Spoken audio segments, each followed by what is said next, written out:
Guys, Gio here, just tuning in live from Rhythmia here in Costa Rica.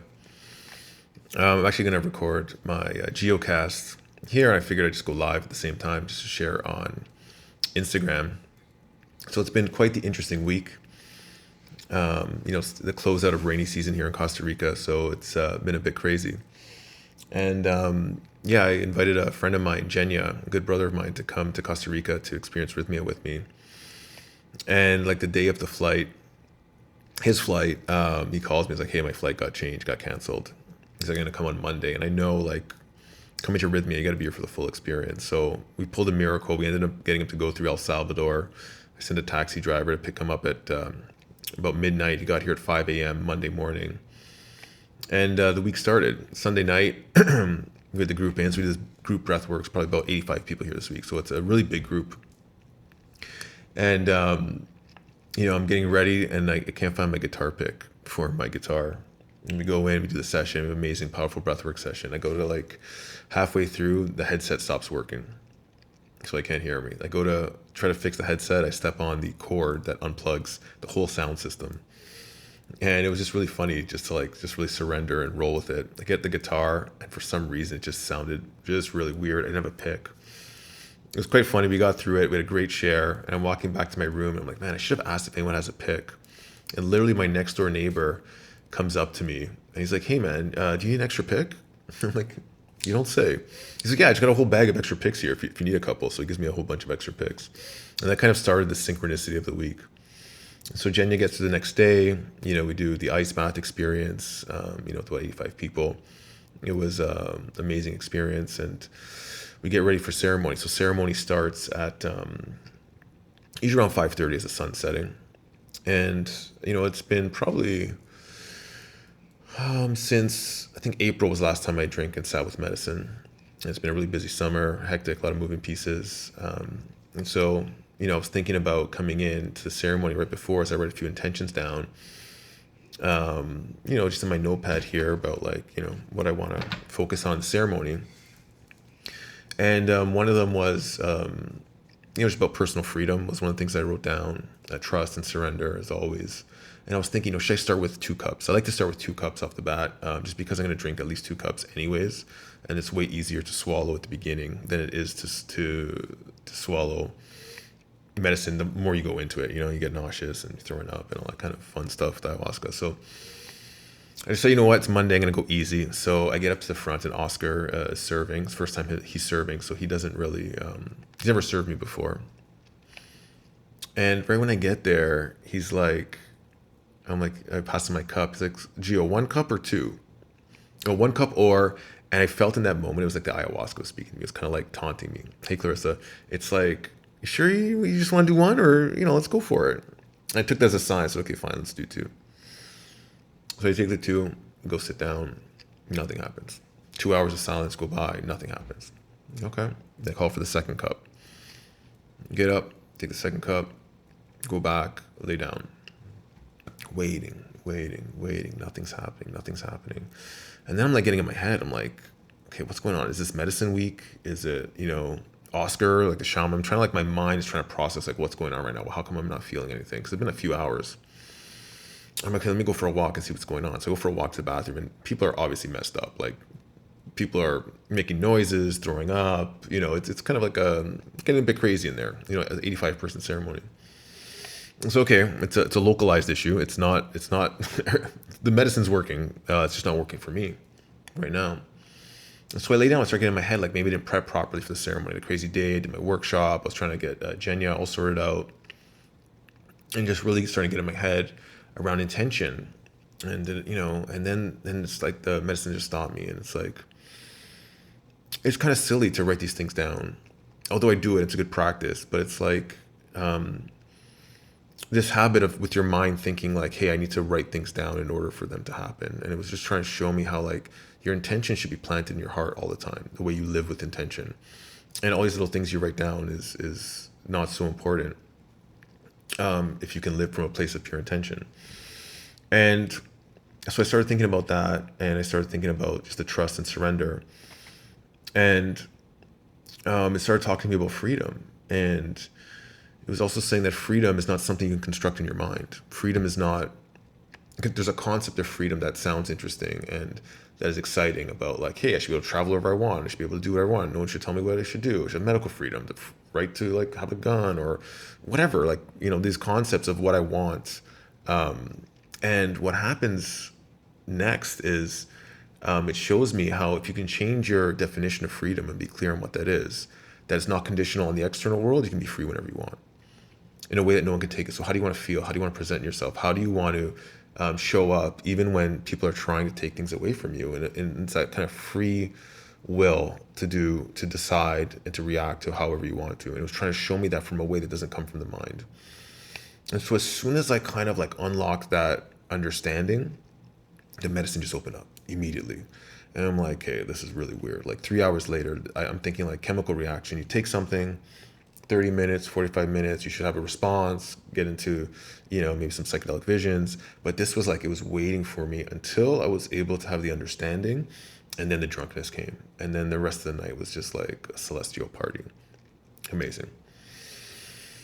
End up being super drunk after that. So I couldn't get up. And even like the whole night, it was like, before I had the realization, I was like, in my mind, what should I do? Should I go for a walk? Should I do some rapé? Should I go get another drink? All trying to figure out the situation with my mind. I'm a very mental person.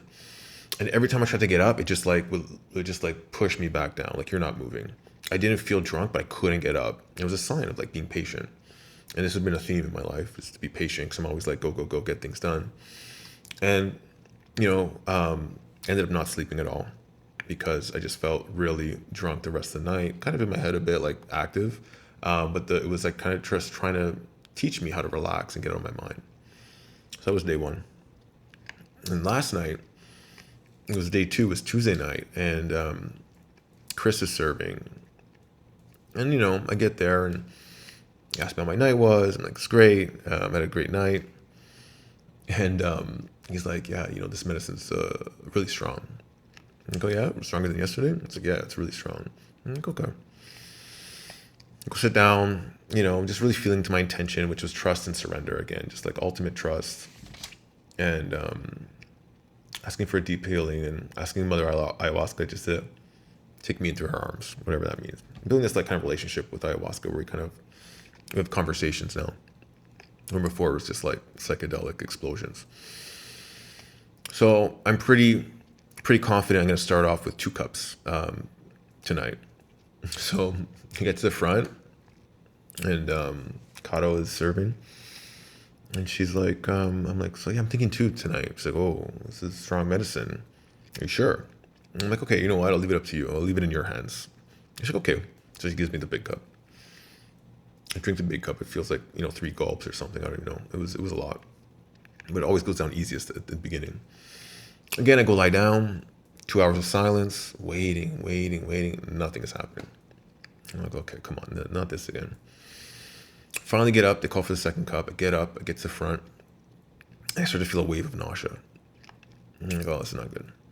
So I'm like, okay, let me just try to settle it down just so I can get the medicine as I'm talking. I'm like, hey, look, just give me this opportunity. Let me drink some, settle down. I'll go sit down. And then, if I need to puke there, make me do it. So I take the cup and like, I gag. And then I go down to one knee, like just like kind of like makes me like fall down.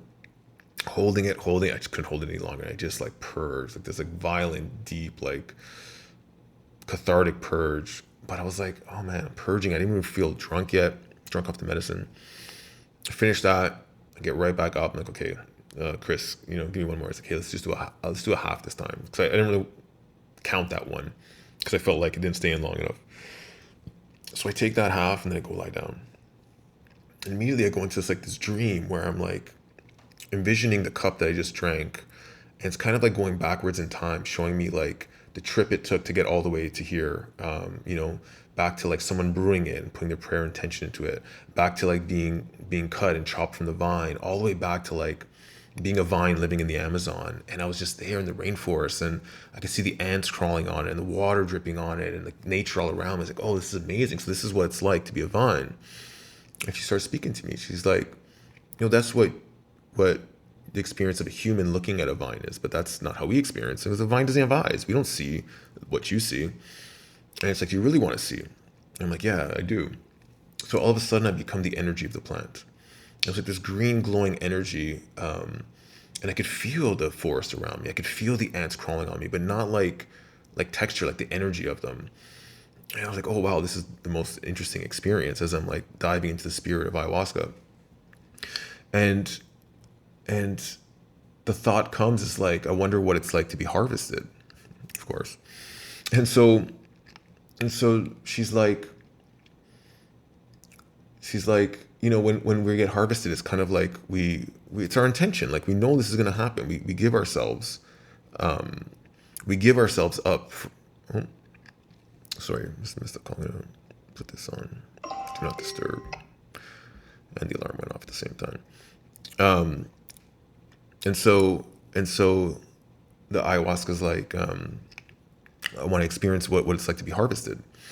And so here I'm looking with my eyes again, waiting for like lights to cut through, to things to cut, maybe some pain, whatever this experience, and nothing happens. And I'm like, okay, I'm ready. Like, show it to me. And she's like, no, it already happened. Like, humans are so attached to the material and physical world. They're so detached from spirit. And plants and the animal kingdom and even plants, they live in spirit like almost all the time. And like their physical manifestation is just how they present themselves in the physical world, but all they do is energy, and they feel. And when the vine was harvested, nothing changed. And it showed me the continuity of spirit, as in the physical world something changes, but the spirit of the plant lives on forever. It was such a deep kind of lesson to me about trusting, which was my intention, and the human spirit, and how do we get more in touch with that? How do you get more in touch with your human spirit to feel more seamless as we go through this life and eventually as we transition? So it was all good. I thought, what a beautiful lesson tonight. I'm good. I'm feeling, the afterglow of ayahuasca, where it's just a sense of euphoria. You feel kind of like a really amazing buzz, seeing some colors and patterns, geometric shapes.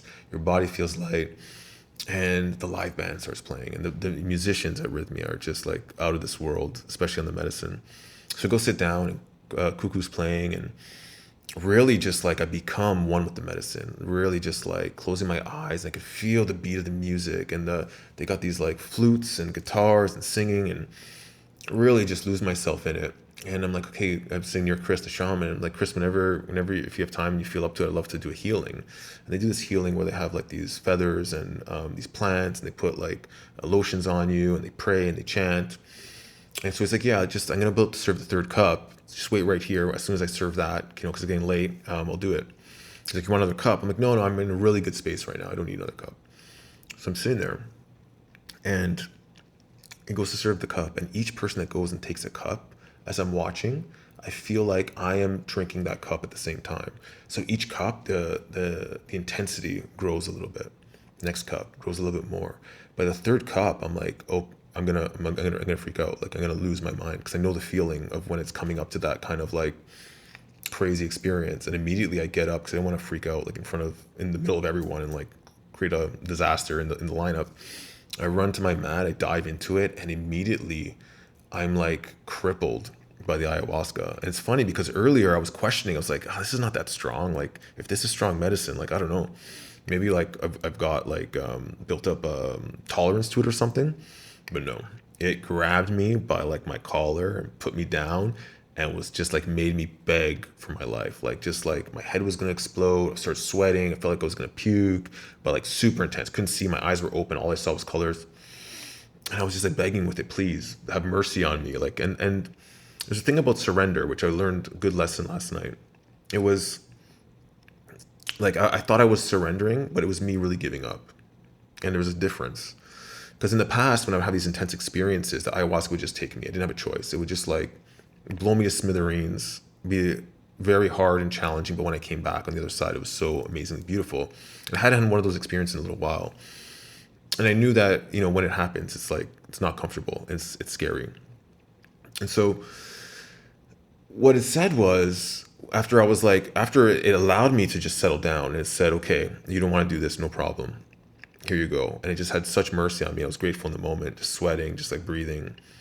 But it was like true surrender is surrendering into that intense experience. So you have a choice. You can completely let go and lose your mind here and see what happens. And most of the time, almost always it turns into something beautiful with a deep, deep, deep teaching. But I wasn't. I was scared, and I said no. And what I thought was a good practice in surrender was me really just giving up and saying, hey, like, not now. And it said, you're going to have to choose now, because, that's the true surrender, is letting go, knowing that's your choice to die in this experience. I was like, wow, like the pressure, but missed opportunity also in that moment, kind of regret, but also knowing that the next time I might have this opportunity again, and I'm going to have to try my best to kind of push through the fear and surrender into the magic of the unknown. And so that's where I kind of left off, with that kind of real lesson about true surrender and trust. And, in all my past experiences, the medicine always rewards courage and trust. And so I'm going to take that back tonight to the medicine. Night 3, Wednesday night. And I love the way they stack 4 in a row, because you really get the time to work and come back. Totally exhausted. Haven't slept in 2 days, which also breaks you down a little bit. It makes the mind a little tired, so it can't be so analytical, and just really surrender. And I'm just really looking forward to seeing, what experience tonight might bring. So if you have any questions or anything you want to share, thank you for listening. This is going to be recorded as a Giocast. So I create these like short 20-minute podcasts, every week, every couple of weeks. For those that want to tune in, I share them on here. It's on SoundCloud. It's on iTunes. I just love to hear from you guys. Any feedback, anything that resonates with you, or that you have any questions. I just love hearing from you guys. Love sharing as well. So big night tonight. Thank you guys for tuning in.